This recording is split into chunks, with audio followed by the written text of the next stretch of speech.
My wife is cheating on me with her friend's boyfriend. He recorded a video and showed me how she flirts with him and gives him her underwear. Hi, I'm Jonathan. I want to share a tough time I've been experiencing. It all began on a Wednesday evening while I was sitting at the counter, staring at my Budweiser bottle. I decided to limit myself to just a six-pack to avoid getting too intoxicated if things went awry. When the music upstairs finally stopped, I knew my wife was almost ready. Usually, I worked late on Wednesdays because of my wife's girls' nights with her friends. My parents would watch our daughter Lily, while my wife enjoyed drinks with her colleagues. I'd stay late at the office, finishing up paperwork so I could leave early on Thursdays for family time. It seemed perfectly balanced. I carved out time in my busy schedule. My parents showered attention on their granddaughter, and my wife cherished her nights out. At least that's what I believed. I thought about needing to stop by the store more often, or perhaps get delivery for those great sandwiches. Keeping an eye on the door, I soon saw a familiar face enter the restaurant. Watching her look around, I stood up and waved. She noticed me and walked over. Emily was 32, a friend of my wife's. I liked her, noting she was married. She had a way of easing tensions without being a pushover. I had to admit, with her dark curly hair and fair skin, Emily looked good. While she wasn't well endowed, she had a lovely face and long legs. Her husband, Michael, thought she was an angel, and the feeling was mutual. As she sat across from me, she thanked me for meeting her. "I know how busy you are, Jonathan. I appreciate you taking the time," she said, looking me in the eyes. "No problem, Emily," I replied, though I must say, meeting you here without Grace feels a bit odd. I usually prefer having dinner with my wife, but since this is about Grace, I'm listening. I assume you're planning a surprise for her birthday next month? I didn't expect the sadness in Emily's eyes at the mention of our lunch or Grace's birthday. "What's wrong?" I asked. "I know you and Grace love each other deeply. I've seen it myself. That's why I'm here. It might hurt our friendship, but if it helps save your marriage, I'm willing to do it." There's no easy way to say this, but Grace has been seeing someone for 2 months now, Emily revealed. I was stunned. "This has to be a joke, a really bad one," I said to Emily. "I'm really sorry, Jonathan, but it's not a joke. About 3 months ago, after you started this big project, Grace got depressed. She's been irritable at work, and when we go out, she seems more bored than usual. After a few martinis, we got her to open up about missing you and feeling neglected. She also mentioned feeling like you two were just another middle-aged married couple letting life pass you by." Just then, the waiter came to take Emily's order. She chose a Caesar salad and lemonade. My mind was racing with thoughts of my wife's secrecy. In our 9 years together, I was sure my wife would tell me if she was unhappy. I believed we were always honest about our feelings, even when we disagreed. Turning to Emily, I urgently whispered, "Did she sleep with him?" "No, at least, not that I know of. And from what I know of her, your wife is usually pretty open." "That's why I'm surprised by her behavior," Emily responded. "Jonathan, you need to know something. Every woman I've talked to says the same thing. I guess you both often complain about being overwhelmed by everyday life or something like that," Emily continued. "When Grace brought it up, we all sympathized with her and told her she's a beautiful woman and you should pay more attention to her. Unfortunately, my sister was there that night." "What does your sister have to do with this?" I asked, managing to keep some anger in check. "Honestly, my sister is promiscuous," Emily replied. The waiter, who brought her tea, raised an eyebrow at her comment. Emily took a sip and continued. "My parents were both cheaters. I don't know who cheated first, but they always wanted revenge on each other. When I was 16, I asked them why they were still together, and they acted like I was from another planet. They said they loved each other, and that's all that mattered. This affected my sister and me differently. I realized cheating ruins relationships, but my sister thought it was okay as long as you love each other. I love her, but she's misguided. Anyway, back to the point. My sister Olivia suggested that if Grace doesn't find romance at home, she should look elsewhere. I told her she was wrong, but then Isabella and Penelope started talking about finding better partners and keeping things secret. I think for them it was just a theoretical discussion, especially since they're not married. Grace said she'd never cheat on you, but I think my sister's words planted doubts in her mind. "Why do you think that?" I asked, now unsure about Grace's fidelity. I began to absorb more information. None of this was easy to hear, but I always believed that knowledge was power. Emily answered. The following week, Nick Harrison and his team joined us at the Blue Moon Bar. Grace claims she didn't invite him, but mentioned our group dance plans to him. It's usually fun when more people try something new, but not with Nick around. Tell me about this guy, Nick, I demanded. Emily noted my assertive tone with a slight smile and proceeded, Nick Harrison is known for chasing women. He goes after every woman who shows interest, not caring if she's married or not or particularly attractive. He just loves the chase. Your wife caught his eye from the start, but until that night, he hadn't pursued her. Now he's after her, and instead of standing up to him, she's avoiding him. Everyone knows that if Nick faces another sexual harassment charge, he'll be fired. She could stop his advances, but she doesn't. They've been seen talking in the cafeteria a lot over the past few months. I tried to talk to her about it, but she got defensive, insisting they're just friends, and that Nick listens to her and understands her problems. I asked her if she'd act the same way if I were around, and she blushed, admitting she wouldn't. Then she got upset, mentioning something about you not noticing her. After that, I backed off but kept an eye on her. Things seemed to settle down at work, and I thought everything was back to normal until that incident 2 weeks ago. As Emily's order arrived, she began to eat while I sipped my lemonade, my mind elsewhere. I wondered how Grace could think I'd be upset about her flirting with another man. I wasn't overly jealous. I loved and trusted my wife. As for not noticing her, I pondered if I had become too absorbed in my work project. There's a significant reward waiting for me at the end, but perhaps I've been pushing too hard. Curiosity about the incident 2 weeks ago nagged at me. Did I really want to know? For the next 5 minutes, we ate in silence as I processed Emily's revelations. Undoubtedly, I was angry. Grace had no justification for being so close with another man, yet I could almost understand her logic.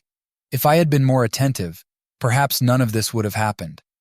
By not informing me of her flirtatious behavior, she was essentially lying to me.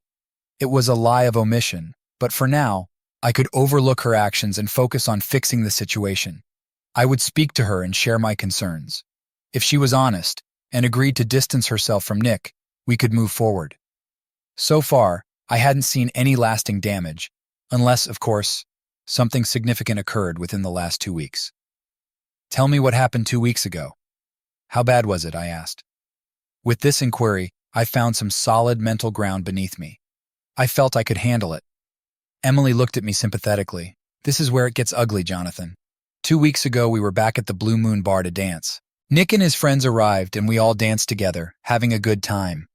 Grace had been drinking more than usual, with Nick buying drinks for her all evening, which made her quite intoxicated. I accompanied her to the restroom and realized she was even more drunk than I initially thought. When we came out, she was holding her underwear in her hand, saying she wanted to feel liberated. Well, she was nearly plastered. I chalked her behavior up to the booze and helped her back to our table. I tried to persuade Isabella and Penelope to help me take Grace to my house so she wouldn't go home completely wasted. But then I saw Grace and Nick getting too close, bumping into each other and simulating sex on the dance floor. After the group dancing ended, the rest of the evening felt like background noise. I saw Grace put her underwear in Nick's pocket at the end of a song. Everyone in the bar saw it too, and there were whistles all around as Nick grinned and gave her a deep kiss. One of his friends recorded the whole thing on a phone. I hoped Grace would resist, but she didn't. When she saw my reaction, she apologized, saying she was sorry. My jaw dropped, and I had to leave. I stuttered as I stood up and walked away, locking myself in the bathroom. I splashed water on my face and gripped the sink tightly. I remembered the night Grace came home late, around 3 a.m., after Emily called to say she'd be staying with her due to excessive drinking. This had happened several times before, and I was always grateful that Emily and the girls made sure Grace didn't get a DUI. I recalled the passionate lovemaking we shared that night, sensing something different in her behavior. Returning to the present, I was overcome with rage, feeling betrayed by her arousal for another man and seemingly prepared for a confrontation upon returning home. Damn, I thought. What if she was thinking about him while we were together? After composing myself, I returned to the table, noticing the sympathy on Emily's face but unsure how to respond. My sandwich remained untouched as I asked Emily for more information. Honestly, Jonathan, that's about it, she replied. The recent girls' nights were held at Isabella's house with wine and a lingerie show. At work, Grace seems distant with Nick, although he continues to pursue her. I thought it was over, but just yesterday I saw them talking. They stopped when I approached, so I'm not sure what's going on. I felt you needed to know since she no longer listens to her friends, Emily explained. As the waiter brought the bill, I quickly grabbed it and searched for my credit card. I'd like to observe their interaction and perhaps intimidate them right off the bat, I suggested. Grace mentioned you ladies are going to the Blue Moon Bar this week, so this Wednesday when you go there, I'll show up and monitor them from the sidelines. I abruptly paused, noticing the apprehensive expression on Emily's face. What did I say wrong? I inquired. Jonathan, Isabella has a doctor's appointment early Thursday morning, and Penelope is visiting her brother in Texas. If Grace goes out on Wednesday, it won't be with us, Emily explained, reaching across the table to grasp my hand. I'm so sorry, dear, she expressed sorrowfully. I know it's better not to ask if you're okay, but here's my home phone number. Call any time to talk to Michael or me. Her husband was a therapist, so talking to him might prove beneficial. Thank you for informing me, Emily. I understand this must be challenging for you, but I genuinely believe you're a good person and a good friend. I'm uncertain of what lies ahead, but I'm aware of the present circumstances, and I can take some measures. Thanks again. I expressed my gratitude, rose from the table, settled the credit card bill, and departed. On Tuesday, today marked a breakthrough in the project I was engaged in. We managed to secure a supply of finished parts from a startup company in Philadelphia, reducing setup time by 2 months, ensuring at least a week's supply despite unstable transport logistics. With 2 more phone calls, this plan would be completed 2 months ahead of schedule, saving millions for the military. The cash bonus would also be substantial, as I anticipated, and the project's recognition would significantly elevate my reputation. I should have been as content as a cat with a belly full of cream, but instead, I dreaded going home and facing what I knew I had to address. I decided I needed to look into this myself. While I didn't have access to her work email, I doubted they'd risk using it considering HR's oversight. I logged into her Gmail account, but found nothing incriminating. She might have a separate account, which I'd need our home computer to check. I knew I wasn't tech-savvy enough to pull off any high-tech surveillance like installing security cameras or voice-activated microphones, but I had a simpler plan. My goal was to gather enough information to decide whether I should try to salvage or end our marriage. Grace had already picked up Lily from my parents and asked me to bring home Thai food. When I asked what she wanted, she replied that after 10 years together, I should know she loves pad Thai. I couldn't help being sarcastic, saying I just wanted to make sure she was still happy with our arrangement. My phone rang immediately after, and she asked for an extra spring roll. Normally, I'd have been thrilled to get home early and spend time with my family, but today was different. Glancing at the clock, I realized I hadn't been home this early on a Thursday since the project started. I understood how Grace might feel neglected, but it didn't excuse her actions. As I walked through the front door, I saw Grace reaching for a bottle of wine. I paused, admiring her figure. At 32, she was in her prime, standing at 55 tall with curves that were undeniably alluring. Even in loose sweatpants, her shapely rear was evident. Her hair was tied back in a ponytail, and she turned around, flashing me a radiant smile that made me remember how lucky I was to have her. Then reality hit me. "I'm so happy you're home, honey. How was work?" she asked, planting a kiss on my lips. "Pretty good. We made a major breakthrough on some supplies, so we might finish the project at least a month ahead of schedule." "Sweetheart, I know I've been away from home a lot because of this project. It sucks that I can't share the details because it's classified, but I want you to know that you and Lily are my top priority." "I'll do everything to keep us safe," I assured her, gazing into her eyes. Did I see a hint of remorse or guilt? Or was I imagining things? "I understand, darling. We both adore you and know this is temporary." "Still, I'm glad you acknowledged it," she said, seeming on the verge of tears. Was she genuinely emotional or just a skilled actress? "So what does the project's early completion mean for you?" she asked, unpacking the food containers. "Well, firstly, it means a substantial bonus. The exact amount is unknown until the project is approved, but it's significant. Moreover, successfully completing our first government project should attract more work to the company. As the project leader, there may be lucrative opportunities with government contractors seeking my expertise. The higher-ups are aware of this, so I might negotiate some additional perks. If all goes smoothly, it should be quite rewarding," I explained, attempting to eat my sweet and sour pork with chopsticks before opting for a fork. Didn't I mention this before? I asked between bites. Not that I recall, darling. All I remember is you mentioning a significant contract you couldn't discuss. But it sounded promising. And since then, it seems like we haven't had much conversation, she remarked, looking a bit downcast before perking up. But it looks like my husband will be back soon, she added with a brighter tone. I glanced at her, time to go fishing. So what bar are you ladies heading to tomorrow night? Should I swing by after work to make sure you're all okay driving home? I asked, aiming for a casual tone. Oh, actually, we decided to go to the Blue Moon Bar for some group dancing. But I think we'll be done before you finish work, she replied, her gaze shifting to her orange chicken. My heart sank at that moment. Lily finished her spring roll and asked for bedtime stories. I cleared my plate and rinsed it in the sink before lifting my daughter and carrying her into the living room. For the next hour, I read story after story until she drifted off to sleep. A soft snore emanated from the sofa where Grace was curled up with her book abandoned in her lap. I picked up Lily, carried her upstairs to her bedroom, and tucked her in. As I thought about the days ahead, tears welled in my eyes. I wanted Lily to remember these pleasant evenings with her parents, rather than the tough times looming ahead. Wiping away my tears, I went back downstairs. Grace was still asleep on the sofa. I kissed her softly and pulled a blanket over her to keep her warm. Then I set out to find her phone. I found it plugged into a wall socket on the nightstand in our bedroom. Unlocking it with a swipe, I began scrolling through her text messages. It didn't take long to find what I was looking for. Scrolling back, I traced their exchanges over the past 3 months. Him. Hey, beautiful. It was fun watching you and the girls dance last night. Her likewise. Jonathan works late on Wednesdays, and the in-laws watch Lily. The more I read, the more my heart sank. It was as if the words were daggers, each one cutting deeper than the last. Her, so we had a girls' night out.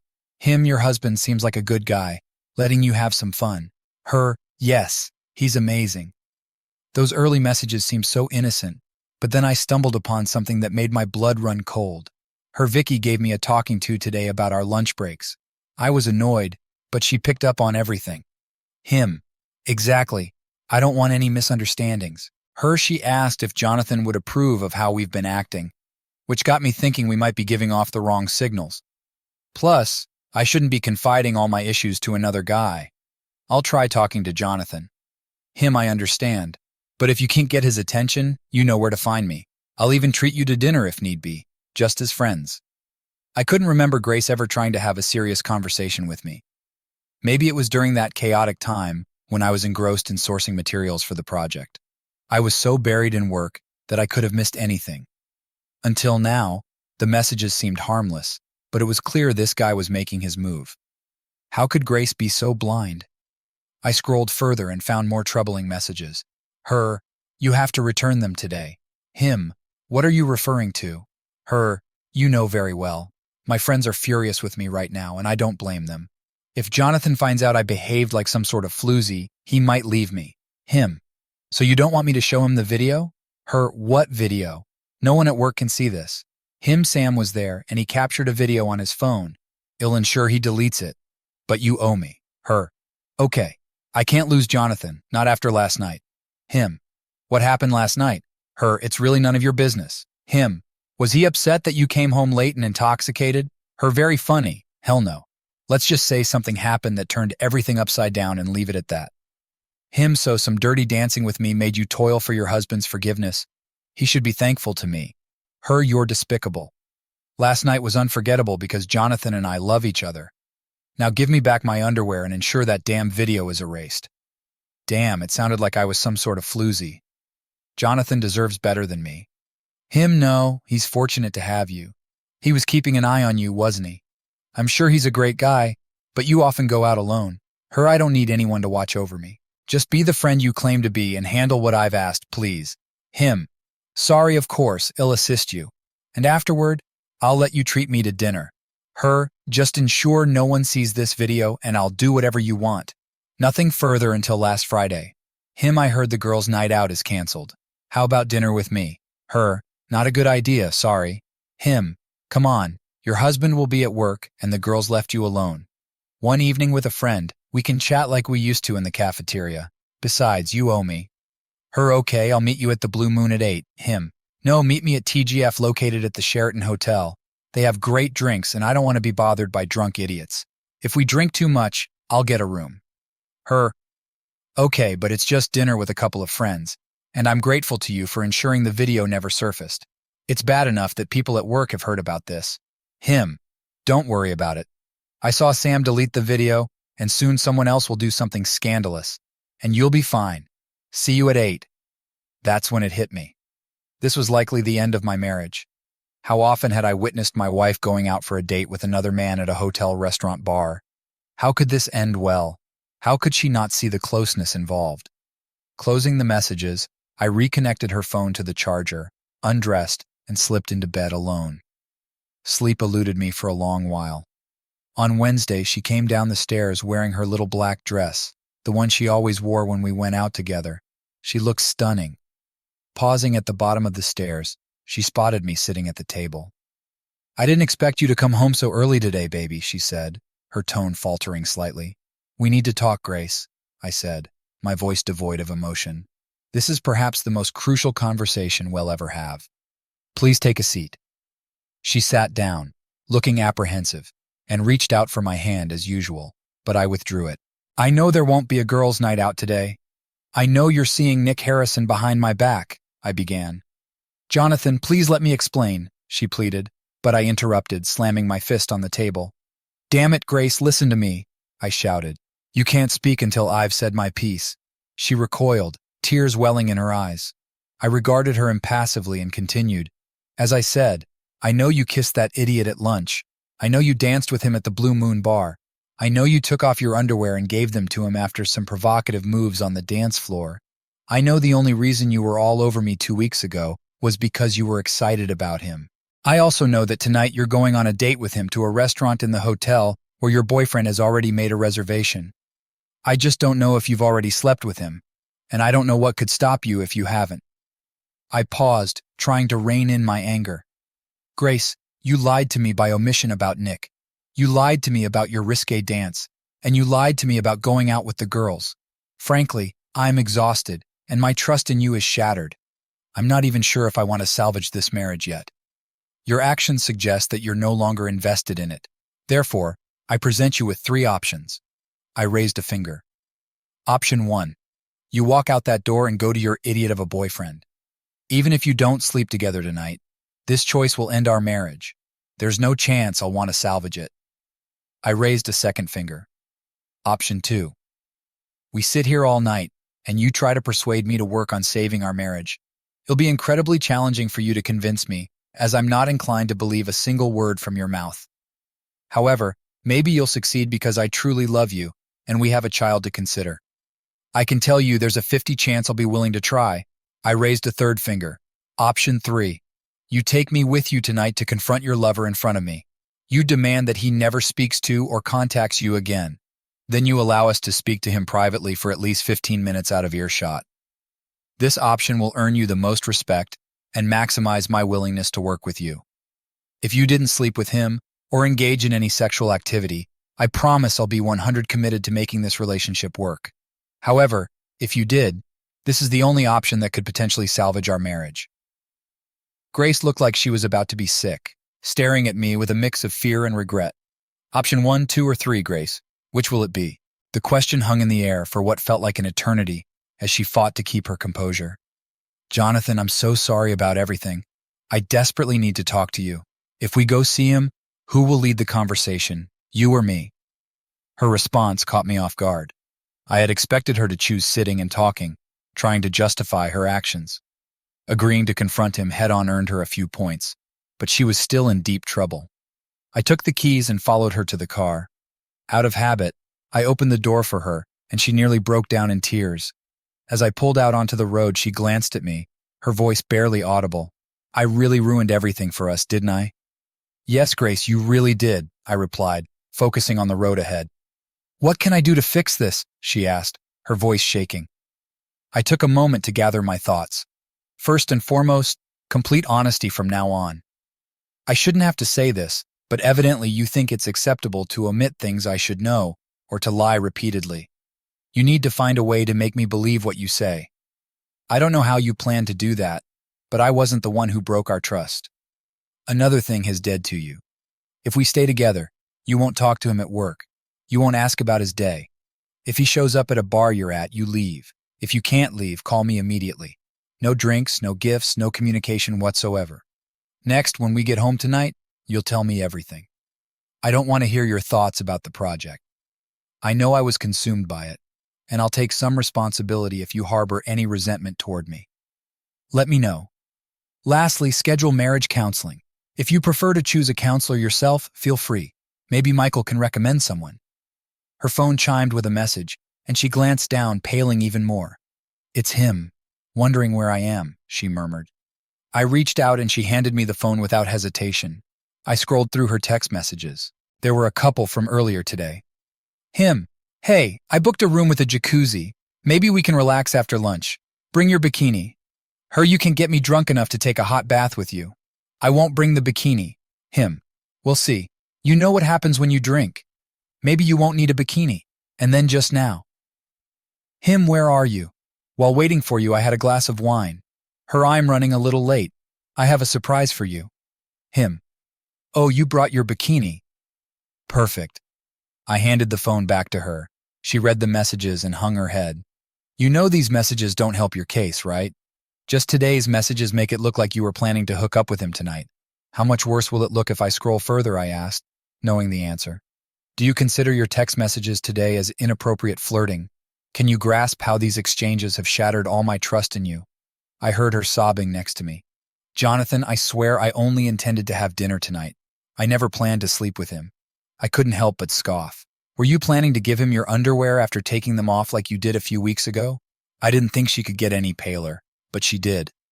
Grace, we're almost there. You might want to fix your makeup and think about what you're going to say to Nick. Oh, and avoid drinking wine. She pulled down the visor and retrieved a napkin from the glove compartment. As she started to compose herself, she asked in a more composed tone, Jonathan, I understand why you think Nick was toying with me.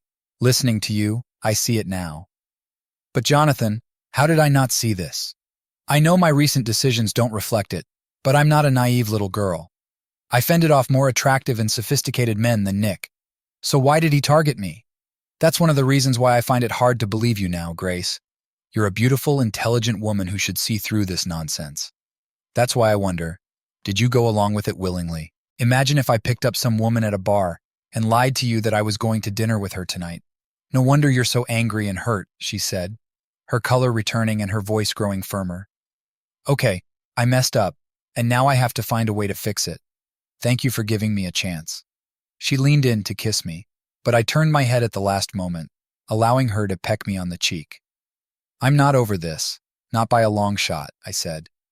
She looked at me almost shocked. We usually showed a lot of affection. Hopefully, we can get back to that. What should I tell him? She asked as we pulled into the restaurant parking lot. Finding a spot, I turned off the engine and let my anger simmer. What do I want you to tell him, Grace? Our relationship is barely hanging on because of your actions with that idiot. You two have shattered the core of our marriage. Our daughter could end up spending Thanksgiving with you and Christmas with me. I want to make this clear, so tell him whatever you want. She sat quietly for a moment, then sighed and opened the car door.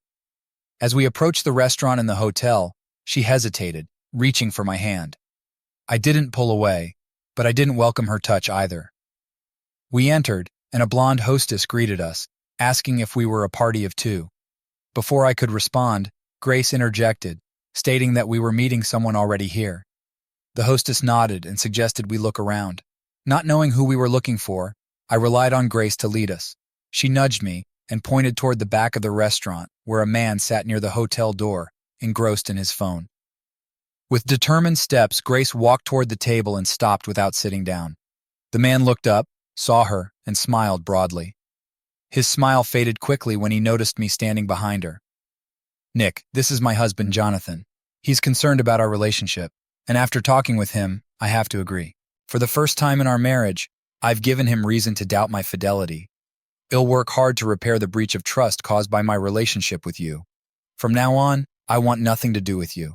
There's no reason for you to call, text, or otherwise communicate with me. I accept responsibility for letting things go this far, and now I'm ending it. My husband knows about my actions at the Blue Moon Bar, and I'm committed to fixing things with him. Tomorrow, I'll inform HR of the situation and let them know that any attempt to engage me in non-work-related conversation will be unwelcome. Now I'll sit at the bar while my husband talks to you." She turned to leave, but before she did, she kissed me and whispered, "I'm truly sorry." I watched her walk to the bar and felt a mixture of relief and anger. I sat down across from Nick, sizing him up. Dark hair, slender build, impeccably dressed. He might be considered attractive, but I've never been good at judging men. He was probably my height, though it was hard to tell while he was seated. His lingering gaze on the glass of wine in front of him confirmed my suspicions. It was time to stay composed and handle this problem directly. "So you thought it'd be a surprise to find her in a bikini?" I said with a half-smile. "Do you really believe she told you everything?" he responded with a smirk. Now that he was in front of me, I felt a sense of control. "Actually, yes. I've known Grace for 10 years and been married to her for 8. I believe I understand her better than some guy who's been pursuing her for 3 months." I kept my smile as the waiter approached and asked for my drink order. I requested a double scotch with ice. "She certainly knows how to please a man," Nick remarked, trying to maintain his grin as he glanced at the glass of wine he had ordered for her. "Yes, that's true," I said, grinning broadly. "But I don't think you're speaking from experience." "Need photographs?" he joked, laughing. He was trying to provoke me, but I laughed instead. "You don't have photographs. If she had gone that far with you, you wouldn't need to slip something in her drink. What are wannabe rapists using these days? GHB? Rohypnol?" It was a guess, but his shocked expression confirmed my suspicions. He flinched as I leaned across the table toward him, my fury barely contained. "You despicable coward. I should beat you right here and now, but I don't want to end up in jail. I gave my wife 3 options, and now I'm giving you 3 options." I jabbed my finger under his nose. "First, you leave right now. You'll go and apologize to my wife, and tomorrow you'll resign from your job. I promise not to pursue you. Then you leave the city." I raised another finger. "Second, you go to the police and confess to slipping something into my wife's drink. Serve your sentence and stay away from her. I'll keep an eye on you, but I won't come after you. Then you leave the city." I raised a third finger. "Third, we sign up for boxing classes. In 4 weeks, you and I will step into the ring, sign injury waivers, and neither of us will leave until one of us passes out. And when you wake up, you still leave my wife alone. Then you leave the city." The waiter brought my scotch just as I finished. I took a long sip, feeling the burn. "You must think I'm a fool. Why would I agree to any of these options?" he sneered. I gave him a menacing grin. "Because you don't want to spend the rest of your life looking over your shoulder. Every time you walk to your car at night, you'll wonder if I or one of my friends is lurking, ready to break your legs and crush your manhood with a baseball bat. Every time you answer the door, you won't know if I or one of my pals will barge in, tie you up, and castrate you. Every time you go to a bar, you'll worry if I or one of my buddies will spike your drink and subject you to unspeakable acts. You won't risk it. You're a coward. Your wife claimed otherwise after I had my way with her last night." His face regained color. I took another sip of whiskey and activated the voice recorder on my phone, hoping to capture our conversation. "I should have planned this better. You were planning to slip something into my wife's drink and assault her, you pervert. Are you willing to gamble a lifetime of agony on me not following through?" It was time to reel him in. The stuff was just to get her in the mood for when my friends arrived. We were planning to have our way with her tonight. My composure vanished altogether. I grabbed him by the collar with my left hand and yanked him toward me. Despite the awkward angle, I managed to land a solid punch, feeling his nose crunch under my fist. He screamed, clutching his face, and threatened to call the cops. I laughed in his face, daring him to do it. I told him I'd love for the authorities to test the wine and listen to the tape of his confession. Within 10 minutes, the police arrived. Apparently, 2 officers were having lunch nearby.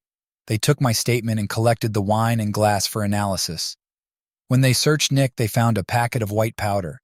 He immediately demanded a lawyer and refused to speak further. The officers listened to my recording and confiscated my phone as evidence. Though the recording was garbled, it was clear enough to hear Nick discussing slipping something into a drink and a planned assault. It was almost 3:00 a.m. before Grace and I were allowed to leave the police station after giving our statements. One of the officers praised me for preventing an assault and by the end of it, Grace was a mess. Nick was held in police custody. Using her phone, we quickly informed my parents of the situation. They understood and promised to take care of Lily, deciding to take her to the zoo for the day. As we pulled into the garage and turned off the car, we exchanged glances. Grace unbuckled her seatbelt and reached across the console to hug me tightly. I let her cry on my shoulder for a minute before gently pushing her back. Grace, we still need to talk, but it's late, and we should get some rest. Tomorrow we'll both go to work and spend the day together sorting things out. How does that sound? Yes, Jonathan, getting into bed sounds wonderful, she responded softly. May I please sleep beside you? Of course, baby. The next morning I woke up and pulled her closer, reflecting on the events of the previous night. I dared to hope things might turn out okay, but I knew we had a lot to discuss before making any decisions. My hand rested on her stomach, and she brought it up to her chest. A surge of emotion hit me, but I knew I needed to take things slow. Sitting up in bed, I playfully smacked her backside. Get up. Let's take a walk. I don't want to have a serious conversation on an empty stomach, I suggested. Eventually, we ended up showering together, which did little more than speed up our morning routine. Despite the temptation, I wasn't ready for intimacy until we resolved our issues. We enjoyed breakfast at a local diner, chatting about Lily and her upcoming day with my parents. We kept the conversation light and upbeat. After finishing our last cup of coffee, we settled the bill and returned home, sitting down at the kitchen table to face each other. Okay, I think I'll start, I began. You can see for yourself what kind of person Nick is, so I won't dwell on that. He claimed you satisfied him and called me a teddy bear after sleeping with him a few days ago. Is that true? No. The worst encounter I had with him was that awful night at the Blue Moon. I understand the gravity of my actions, but I never went further, she replied. How can I believe you? You lied about going on a date with him last night, and you lied and omitted details about that bar incident, not to mention your entire relationship with him, I expressed, feeling it was time to be transparent. I've been thinking about this, and I have a suggestion. What about a polygraph test? She asked. Do you mean a lie detector test? I clarified. She nodded. Yes, schedule 1. Ask me anything you want. Just let me know the time and place. Her genuine expression was striking. I understand these tests aren't foolproof, but I'd feel much better if you went ahead and told the truth. I'll see what I can arrange. It might take some time to set up, but it's worth considering, I responded. Actually, it might take longer than expected, I added, smiling. That's a good starting point. We can revisit the extent of your involvement later, but my next question will likely be the toughest. It's what hurts me the most and has the biggest impact on our relationship. How do we move forward? The incident with the underwear embarrassed you, and I get that. I don't like it, but I understand. It's hard for me to deal with the fact that you got close to another guy without telling me, but if you thought it was just a platonic friendship, I can understand.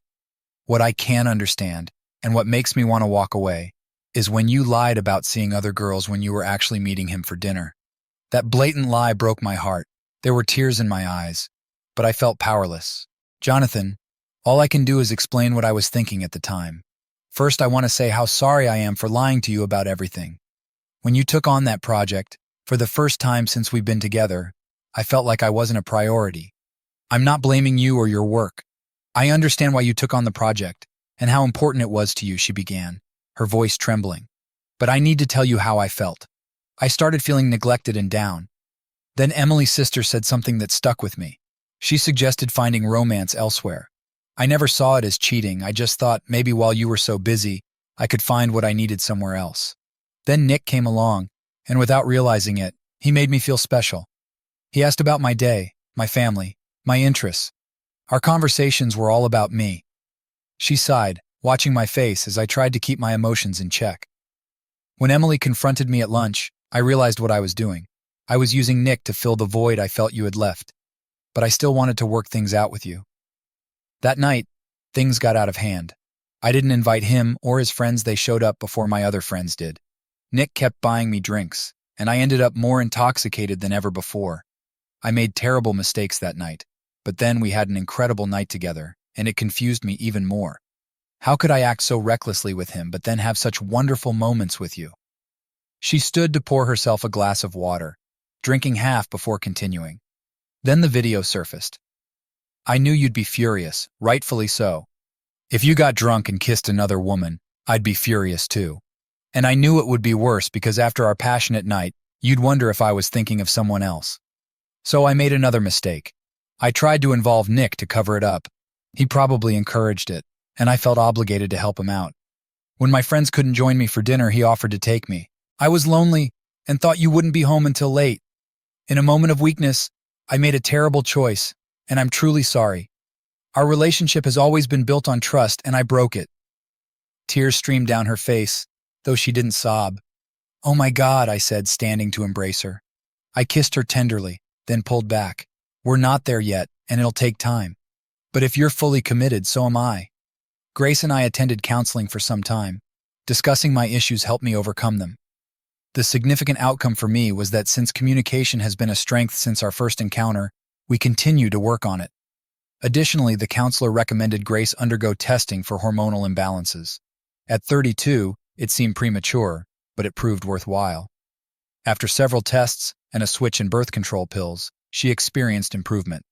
Though we're not entirely back to where we were, we're in a better place. The polygraph test confirmed her honesty in all the challenging questions I posed. While I still have some doubts about the accuracy of these tests, I can accept it. I decided to enroll in boxing lessons, and Grace became intrigued by the self-defense classes offered there. Wednesday nights turned into self-defense evenings for her. Grace suggested we join martial arts classes, where she excels, and I struggle to keep up. Sparring has become our favorite form of foreplay. The project was completed 7 weeks ahead of schedule and under budget. My company now competes with major players in government contracts. Although they wanted to promote me to vice president, I declined due to the excessive travel requirements. Instead, I established and led the Special Projects Department. This came with a new office and a secretary assistant. My new assistant has a stunning figure and a dazzling smile, and she fulfills my needs perfectly. Thus far, there haven't been any complaints about my wife and me working together. As long as we bring in revenue, I doubt anyone will raise objections. Most of the $250,000 bonus from my initial project went towards Lily's college fund. However, I had saved enough for a week-long all-inclusive resort vacation with my wife. My parents are prepared to take care of Lily while we're gone. I did receive an assault charge for punching Nick. Despite this, it's the most fulfilling 240 hours of community service I've ever completed. Nick will serve 4 to 6 years for attempted assault and possession of a controlled substance. Additionally, he was assaulted while walking to his car one evening, not by me, but by one of his previous victim's brothers. The assailant will serve 1 to 2 years for the attack. I deposit $50 monthly into Nick's prison commissary account.